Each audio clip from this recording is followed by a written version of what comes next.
नमस्कार। झारखंड की महत्वपूर्ण खबरों को समेटने वाला देसी खबर वाला झारखंड का नया नवेला और खास कार्यक्रम खबर दिन भर में आपका बहुत स्वागत है। आज खबर दिन भर कार्यक्रम का पहला दिन है और हम उम्मीद करते हैं कि इस रोजाना के कार्यक्रम को आपका भरपूर प्यार और समर्थन मिलेगा। अब से रोजाना सुबह 6 बजे देसी खबर वाला झारखंड की बीते 24 घंटे की महत्वपूर्ण खबरें लेकर आपके सामने रोजाना हाजिर होगा। तो चलिए बिना देरी किए हुए जानते हैं झारखंड के बीते 24 घंटे की महत्वपूर्ण खबरें। झारखंड में पहला कोरोना केस, सरकार अलर्ट, घबराए नहीं सतर्क रहे। झारखंड में कोरोना का पहला मामला सामने आया है। प्रसिद्ध फिल्म मेकर लाल विजय सहदेव हाल ही में मुंबई यात्रा से लौटते समय फ्लाइट में अचानक बेहोश हो गए थे। जांच में उन्हें कोविड पॉजिटिव पाया गया, जिसकी जानकारी उन्होंने खुद सोशल मीडिया पर दी। इस बीच बेंगलुरु में एक 85 वर्षीय बुजुर्ग की कोरोना से मौत की खबर भी सामने आई है। देश भर में नए वेरिएंट NB.1.8.1 और LE.7 की पहचान और मरीजों की बढ़ती संख्या को देखते हुए झारखंड के स्वास्थ्य मंत्री डॉक्टर इरफान अंसारी ने कहा कि घबराने की जरूरत नहीं है। राज्य में स्थिति पूरी तरह नियंत्रण में है और स्वास्थ्य विभाग अलर्ट मोड पर है। उन्होंने लोगों से भीड़भाड़ वाले इलाके में मास्क पहनने, सावधानी बरतने और अफवाहों से बचने की अपील की है। सभी जिले में जागरूकता अभियान शुरू करने के निर्देश दिए गए हैं। लोकसभा अध्यक्ष ओम बिरला का झारखंड से संदेश, अब भारत मुंहतोड़ जवाब देने को तैयार। रविवार 25 मई को लोकसभा अध्यक्ष ओम बिरला झारखंड दौरे पर जमशेदपुर पहुंचे, जहां उन्होंने Singhbhum chamber of commerce and industry की 75वीं वर्षगांठ यानी कि प्लेटिनम जुबली समारोह में मुख्य अतिथि के तौर पर शिरकत किया। अपने संबोधन में उन्होंने देशवासियों से एकजुट होकर विकसित भारत के निर्माण में योगदान देने का आह्वान किया। उन्होंने कहा, देश को आगे ले जाना है तो सभी को मिलकर काम करना होगा। ओम बिरला ने आतंकवाद के खिलाफ भारत की सख्त नीति को रेखांकित करते हुए कहा कि नया भारत अब मुंहतोड़ जवाब देता है। उन्होंने आत्मनिर्भर भारत की दिशा में विकास को भी सराहा और कहा, अब भारत खुद हथियार बना रहा है, स्टार्टअप और तकनीकी में भी आगे बढ़ रहा है। जेपीएससी रिजल्ट में आरक्षण उल्लंघन का आरोप, देवेंद्र नाथ महतो ने दी आंदोलन की चेतावनी। झारखंड लोक सेवा आयोग यानी कि जेपीएससी द्वारा जारी मुख्य परीक्षा परिणाम को लेकर जेएलकेएम के केंद्रीय वरीय उपाध्यक्ष और आंदोलनकारी देवेंद्र नाथ महतो ने गंभीर आरोप लगाए हैं। रविवार को आयोजित सामूहिक प्रेस कॉन्फ्रेंस में उन्होंने दावा किया कि आयोग ने संविधान के अनुच्छेद 15 और 16 में निहित आरक्षण प्रावधानों का उल्लंघन किया है। उन्होंने बताया कि विज्ञापन संख्या 1/2024 के तहत जारी मुख्य परीक्षा परिणाम में नियम 3 ग और 19 ख की अनदेखी की गई। नियम के अनुसार कट ऑफ मार्क्स घोषित कर ही इंटरव्यू सूची जारी होनी थी, लेकिन ऐसा नहीं हुआ। देवेंद्र नाथ महतो ने दस्तावेजी प्रमाण भी पेश किए और आरक्षित वर्गों के साथ हो रही कथित अन्यायपूर्ण प्रक्रिया पर नाराजगी जताई। उन्होंने सरकार और आयोग से कोटिवार परिणाम और कट ऑफ मार्क्स जारी करने की मांग की। इसके साथ चेतावनी भी दी गई कि अगर मांगे नहीं मानी गई तो आंदोलन और उग्र किया जाएगा। गुमला में सीसीटीवी मॉनिटर चोरी मामले का खुलासा, 2 चोर गिरफ्तार। गुमला प्रखंड के झारखंड शिक्षा परियोजना भवन में ताला तोड़कर सीसीटीवी मॉनिटर की चोरी करने वाले 2 चोरों को पुलिस ने गिरफ्तार कर लिया है। जिला शिक्षा पदाधिकारी कविता खलको की शिकायत पर गुमला थाने में अज्ञात के खिलाफ मामला दर्ज किया गया था। अनुसंधान के दौरान अंबेडकर नगर भुइयां मोहल्ले निवासी अशफाक खान उर्फ गुड्डू और सुमित कुमार को पकड़ा गया। पूछताछ में दोनों ने चोरी की बात स्वीकार की और उनकी निशानदेही पर मॉनिटर बरामद किया गया। पुलिस ने बताया कि 24 मई की रात 7:30 बजे बाजार गुमला में दोनों पुलिस को देख भागने लगे, जिन्हें सशस्त्र बल ने पकड़ लिया। अशफाक खान पूर्व में भी चोरी के मामले में जेल जा चुका है, जबकि सुमित की यह पहली चोरी है। एसडीपीओ सुरेश प्रसाद यादव ने प्रेस वार्ता में पूरे घटनाक्रम की जानकारी दी। दोनों आरोपियों को गुमला जेल भेज दिया गया है। श्रावणी मेला में सभी श्रद्धालुओं का मुफ्त इलाज, स्वास्थ्य मंत्री डॉक्टर इरफान अंसारी का बड़ा ऐलान।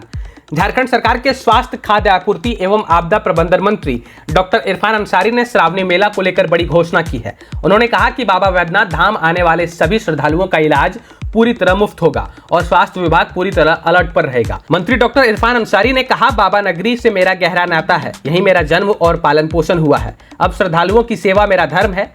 डॉक्टर इरफान अंसारी ने बताया कि मेले के दौरान स्वास्थ्य विभाग का पूरा अमला मुस्तैद रहेगा और हर श्रद्धालु की सेहत, सुविधा और सुरक्षा उनकी व्यक्तिगत जिम्मेदारी होगी। उन्होंने भावुक होकर कहा कि बाबा का आशीर्वाद उन्हें मिला है, अब श्रद्धालुओं की सेवा ही उनकी प्राथमिकता है। यह घोषणा राज्य सरकार के श्रद्धालुओं के प्रति गहरी प्रतिबद्धता और संवेदनशीलता को दर्शाती है। झारखंड में नगर निकाय चुनाव के लिए कांग्रेस ने वरीय नेताओं को बनाया पर्यवेक्षक। झारखंड में आगामी नगर निकाय चुनाव को लेकर प्रदेश कांग्रेस कमेटी के अध्यक्ष केशव महतो ने सांसद, मंत्री, विधायक और पिछली लोकसभा व विधानसभा चुनाव में उम्मीदवार रहे नेताओं को नगर निगम, नगर परिषद और नगर पंचायत क्षेत्रों के पर्यवेक्षक के रूप में मनोनीत किया है। केशव महतो ने कहा कि नगर निकाय चुनाव को गंभीरता से लेते हुए संगठन को मजबूत करने के लिए सभी पर्यवेक्षक सक्रिय भूमिका निभाएं ताकि चुनाव में अपेक्षित सफलता हासिल हो सके। प्रदेश कांग्रेस प्रवक्ता सोनाली शांति ने इस संबंध में जानकारी देते हुए बताया कि विभिन्न नगर निगम, नगर परिषद एवं नगर पंचायत क्षेत्रों के लिए वरीय नेताओं को जिम्मेदारी सौंपी गई है। इस कदम से कांग्रेस पार्टी चुनावी तैयारियों को और मजबूती प्रदान करना चाहती है।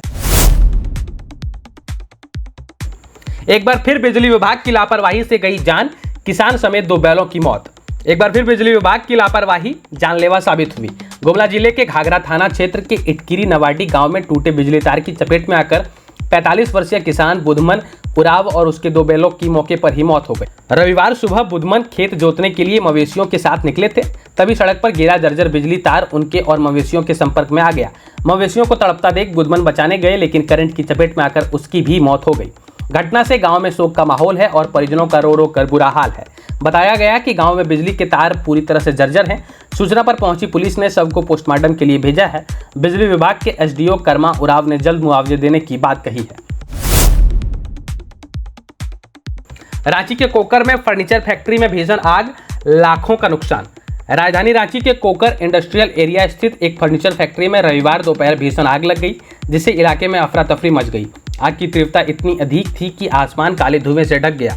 सूचना मिलते ही अग्निशमन विभाग की 7-8 गाड़ियां मौके पर पहुंची और आग पर काबू पाने का प्रयास शुरू किया। फैक्ट्री संचालक गुरबच्चन सिंह ने बताया कि आग से 70 से 80 लाख रुपए का नुकसान अनुमान है।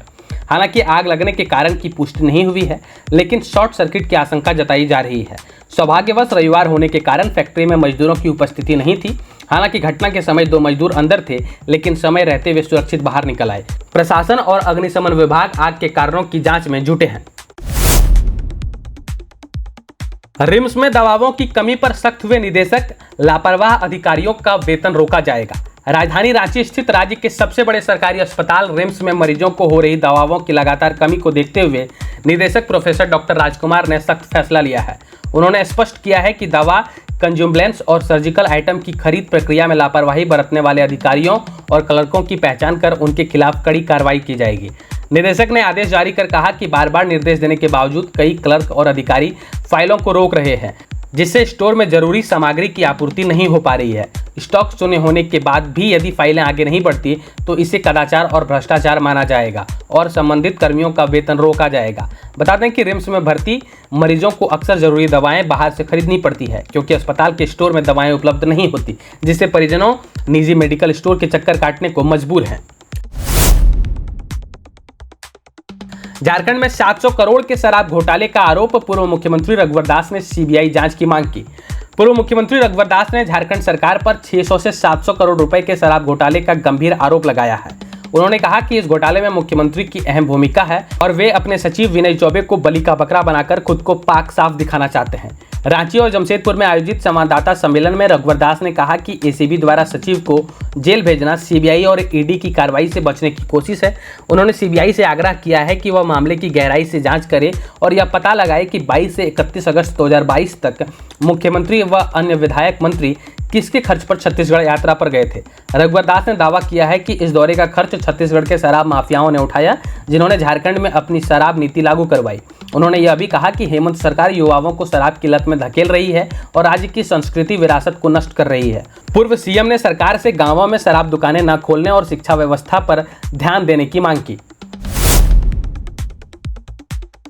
झारखंड में 3 से 5 जून के बीच दस्तक दे सकता है मानसून, पूरे राज्य में अच्छी बारिश की संभावना। झारखंड में जल्द ही मानसून की दस्तक होने वाली है। मौसम विज्ञान केंद्र के अनुसार केरल में इस बार मानसून सामान्य तिथि से करीब 6 दिन पहले पहुंच चुका है और आमतौर पर इसके 10 से 12 दिन बाद झारखंड में मानसून सक्रिय हो जाता है। ऐसे में अनुमान है कि झारखंड में मानसून 3 से 5 जून के बीच प्रवेश कर सकता है। मौसम विभाग का पूर्वानुमान है कि मानसून सबसे पहले कोल्हान और संथाल क्षेत्र के रास्ते राज्य में प्रवेश करेगा और अगर परिस्थितियां अनुकूल रही तो 15 जून तक पूरे झारखंड में मानसून सक्रिय हो जाएगा। इस बार पूरे राज्य में अच्छी बारिश होने की संभावना जताई गई है। महत्वपूर्ण खबरों का सिलसिला यहां समाप्त होता है। झारखंड से जुड़ी और भी महत्वपूर्ण खबरों को देखने के लिए जुड़े रहें देसी खबर वाला झारखंड के साथ। बहुत बहुत धन्यवाद।